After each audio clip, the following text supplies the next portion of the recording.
তোমরা সব সময় বলো যে বিনয় তুমি ফিট আছো, তোমার বউটাকে তুমি ভালোবাসো না, এই করো না সেই করো না। আমি কমেন্টগুলো কিন্তু তোমাদের সবার পড়েছি। আমাকে 28 ধরেছে। 28টা কি? এই যে পড়ে আছি এর জন্য। ও এমনি নর্মাল কথায় মানুষে বলে 28 ধরেছে। বুড়িমা না শিক কাবাব বানাচ্ছে। কিসের শিক কাবাব জানো? চিকেনও না, মাটনও না। কি করছো? শিক্কা বানাচ্ছো? Hello guys, welcome back to my channel. আশা করি বন্ধুরা তোমরা সবাই ভালো আছো, আমরাও খুব ভালো আছি। নতুন একটা ব্লগে সবাইকে জানাই সুস্বাগতম। তো বন্ধুরা ঘড়ি কাটায় এখন ঠিক 11টা বাজে, আর 11টা দিয়ে ব্লগটা আমি স্টার্ট করলাম।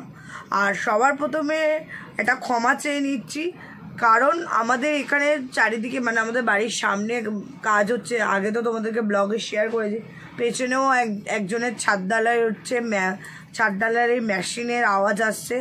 প্লিজ বন্ধুরা তোমরা এই মেশিনের আওয়াজগুলো ইগনোর করে যাও আর ব্লগটা পুরো কন্টিনিউ দেখতে থাকো। আর সকালবেলা এখন ঘরদোর পরিষ্কার হয়ে গেছিলো একটা স্টেপে, আবার দেখো দিদা সব চারিদিকে শাক পাতা কেটেছে বলে নোংরা হয়ে আছে। আর এখানে এক গামলি বাসন পড়ে গেছে, আর এখানে গ্যাস ফ্যাস সব পরিষ্কার। কিন্তু একটা দুঃখের বিষয় হলো এইটাই, এখনও আমার বিছানাপত্র তোলা হয়নি। এই বিছানাপত্রটা তোমাদের দাদাভাই তোলে, কিন্তু দাদাভাই এখনও সকালবেলায় ডিউটি ছিল, খুব হুটোবাটা করে ভিডিওটা এডিট করে আমার কাজ কমপ্লিট করে দিয়ে চলে গেছে। এবার আমার দায়িত্ব আছে ভিডিও ছাড়ার টাইমে আমি পাবলিশ করব। যাই হোক, তাই বিছানাটা আমি আগে সবার প্রথমে তুলে নেব, তারপরে সমস্ত কাজ করবো। তো চলো ব্লগটা দেখতে থাকো। বন্ধুরা আমার বিছানাটা একদম সুন্দর করে গুছিয়ে নিয়েছি, আর ওখানে কম্বলটা গুছিয়ে রেখেছিলাম, রূপায়ণ এসে আবার হাটকে দিল। এবার আমি ঘরটা ঝাড় দেবো। আর ঘরটা ঝাড় দেওয়ার আগে এই দেখো এক গামলি বাসন, আর এখনও এক বালতি কাচাকুচি করেছি। চলো তোমাদেরকে একটু দেখিয়ে নিই। এই দেখো এক বালতি কাচাকুচি করেছি, এইগুলো এবার যাবো মাঠে মেলতে। তার আগে আমি একটুখানি ঘরটা ঝাড় দিয়ে নিই। এই যে ঝাড়ুটা নিয়ে নিলাম। মালতী মাসি হ্যাঁ, এবার ঝাড়টা দিয়ে দিই। মাঠেও চলে এসেছি, আর আমার জামা কাপড়গুলো সব মেলা হয়ে গেছে। তো বন্ধুরা আমি এখানে বাসন থালা মেজে এখন গুছাবো বলে চলে এসেছি। আর এইদিকে দেখছি বুড়িমা না শিক কাবাব বানাচ্ছে। কিসের শিক কাবাব জানো? চিকেনও না, মাটনও না, কোনো পশু পাখির না, কিসের বানাচ্ছে? আর সবজিরও না। চলো তোমাদের দেখাই কি শিক কাবাব বানাচ্ছে বুড়িমা।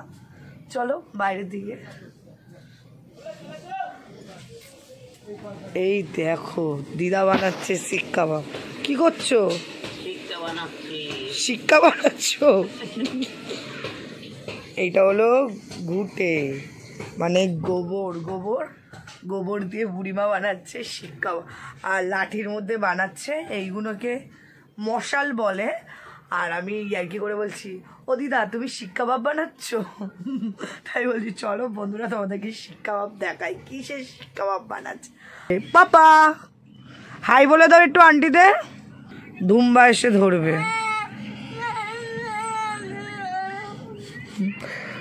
চলো বন্ধুরা তাড়াতাড়ি স্নানটা কমপ্লিট করে নিই, অনেকটা বেলা হয়ে গেল। গুড ইভিনিং বন্ধুরা, সন্ধ্যা হয়ে গেছে। আর সন্ধ্যাবেলায় যত মাঠে জামা কাপড় মেলেছি সব তুলে নিয়ে চলে আসা হয়ে গেছে। আর এখানে আমাদের রূপসোনা ঘুমাচ্ছে না, জেগেছে কি জান, উঠলো তো। রূপ তাকাবে না তো? মাম্মার সাথে রাগ করেছো? ঠিক আছে, এই দেখো আরি কাল যাবো বাড়ি। আমি যত খাবার আনবো সব মিঠাইকে, গুল্লুকে, শিবরাজকে সবাইকে দিয়ে দেবো। রাগ করেছে সোনা বাবা, রাগ করেছে, কারণ ও আমাকে দুবার বলছে মা দুধ বিস্কুটটা খাবো, আমি দুধ বিস্কুট খাবো। আমি তো দিইনি, কারণ দুধটা আমার গরম করা হয়নি। তা এখন গরম করা হয়ে গেছে। চলো এই দেখো দুধটাকে এত ফুটিয়েছি, হলুদ হয়ে গেছে পুরো দুধের কালার। ছ্যাঁকা খেলাম। তো বন্ধুরা রূপসোনা তো পড়তে চলে গেছে, আর আমি এখন কি করছি জানো? অনেক দিন পর একটু পড়াশোনা করতে বসেছি। আমাদের যে আধার কার্ডটা ভুল হয়েছিল, তা সেটার একটা ফর্ম এটা অনলাইনে বের করতে হবে। তা করেছি, করে আমার আর তোমাদের দাদাভাইটা ফিল আপ করলাম। অনেক দিন পর লিখলাম, পড়াশোনা বলতে রূপায়ণে একটুখানি ওই সিলেটেই লেখা হয়, খাতা পেনে তো অতদিন লিখিনি, মানে তাই জন্য যেন এটা কেমন মনে হচ্ছে। এবার দিয়ে ভাবছি একটু ঘরে বসে বসে লেখা প্র্যাকটিস করবো, লিখতে না লিখলে হাতের লেখা নষ্ট হয়ে যাচ্ছে, কেমন গিজিমিজি হয়ে যাচ্ছে। তো বন্ধুরা তোমাদের দাদাভাই কাজ দিয়ে চলে এসছে, তা তো তোমাদের দাদাভাইকে বললাম ডিম টোস্ট করেছি খাও। আর ডিমটা অ্যাকচুয়ালি আমার ভাগের ডিম ছিল, সকালবেলায় যে ডিম রান্না হয়েছিল তা আমার ডিমটা ভেঙে গেছিলো, তাই জন্য আমি আর কি করেছি খাইনি, দুপুরেও ভাত খাইনি ছিল। তা তোমাদের দাদাভাইকে বলছে ডিম টোস্ট করেছি খাও, বলছে খাবো না। কেন খাবে না কেন? বলছি আমার ভালো লাগছে না। আরে খাও, ডিম এখন আর অ্যালার্জি হবে না শীতকালে। তুমি খাও, আমি খেয়েছি, আমি দুখানা ডিম খেয়েছি। আরে খাও না, সরো আমি একটু ফ্রেশ হবো, সরো টেস্ট করে দেখো। কাছ থেকে এসে একটু জ্বালা। ঠিক আছে, তোমার খাবার নিলেন না তো যাচান্ন অবহেলা করতে নেই, ঠিক আছে ঠিক আছে। বন্ধুরা তোমরা সাক্ষী থাকলে, তোমাদের দাদাভাইকে দিচ্ছি, তোমাদের দাদাভাই খায়নি। তো গাইস আমি তো বাড়ি চলে এসেছি, তোমাদের দিদিভাই তো শেয়ার করেছে, আর ভাবলাম যে তোমাদের দিদিভাইকে নিয়ে একটু বাইরে বেরোতে যাবো।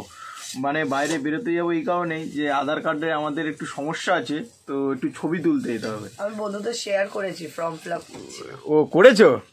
আর তোমাদের দিদিভাই এখন দেখো রান্না বসিয়ে দিয়েছে, যে বাইরে ঠান্ডা বলে আর বেরোলো না, বলছে আমাকে 28 ধরেছে।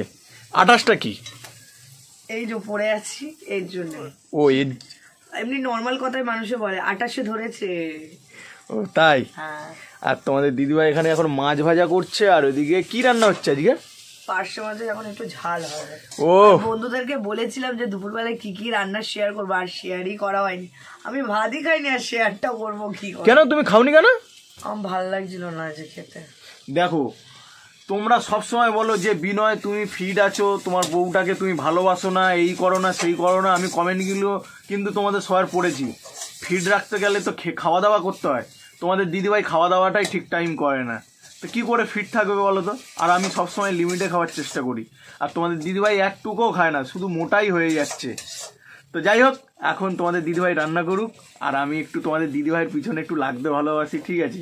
তো একটু হাসি মজা বলো। আর রান্না বান্না কমপ্লিট হলে বন্ধুদেরকে সব রান্নার রেসিপিগুলো আমি শেয়ার করবো, মানে মেনুগুলো দেখিয়ে দেবো কি কি রান্না হয়েছে। তো বন্ধুরা আমার রান্না বান্না কমপ্লিট হয়ে গেছে, তো চলো কি কি রান্না করেছি দেখাই। আর একটু শুয়ে পড়েছিলাম তো গলাটা তাই বসা বসা লাগছে। যাই হোক, এই এখানে মাছের ঝাল করেছি, আর এখানে আছে শাক ভাজা, পালং শাকের, এটা আছে টক পালং, এখানে আছে লাউয়ের ঘন্ট, এখানে ডিমের ঝোল করেছিলাম বাট ডিম নেই, আলু আর ঝোল পড়ে আছে। আর ওইদিকে তোমাদের দাদাভাই এমন কি দেখছো? দাদাগিরি দেখো না, দাদাগিরি দেখতে। আর আগের এপিসোড গুলো দেখছো না? আগের গুলো দেখছো তো? কেমন লাগে দাদাগিরি দেখতে? খুব সুন্দর। আমার জি বাংলায় যেসব মানে হয় শোগুলো আমার সব কটাই ভালো লাগে। দাদাগিরি, দিদি নাম্বার 1, আরও অনেক কিছু হতো। এইবারই এসে তো আমার কিছুই দেখা হয় না, কিন্তু আগে আমি খুব খুব দেখতাম। আর আমাদের খেতে বসতাম, দাদাগিরি যা হতো সব কিছু দেখতাম। তুমিও তো বলো? আমার দাদাগিরি, মিরাক্কেলটাকে খুব মিস করি, মিরাক্কেলটা হয়ই না, ওইটাকে প্রচন্ড মিস করি। এত হাসায়, আমি সেই হাসির জিনিসটা এখন অব্দি মিস করি। তো বন্ধুরা আর ভিডিওটা বেশি বাড়াচ্ছি না, অনেকটাই রাত হলো, এবার খাওয়া দাওয়া করে ঘুমিয়ে পড়বো আমরা। এবার আমাদেরকে খেতে হবে। তা আজকের এইটুকু, নেক্সট ভিডিওতে আবার দেখা হবে। Tata, bye bye, good night, have a nice day.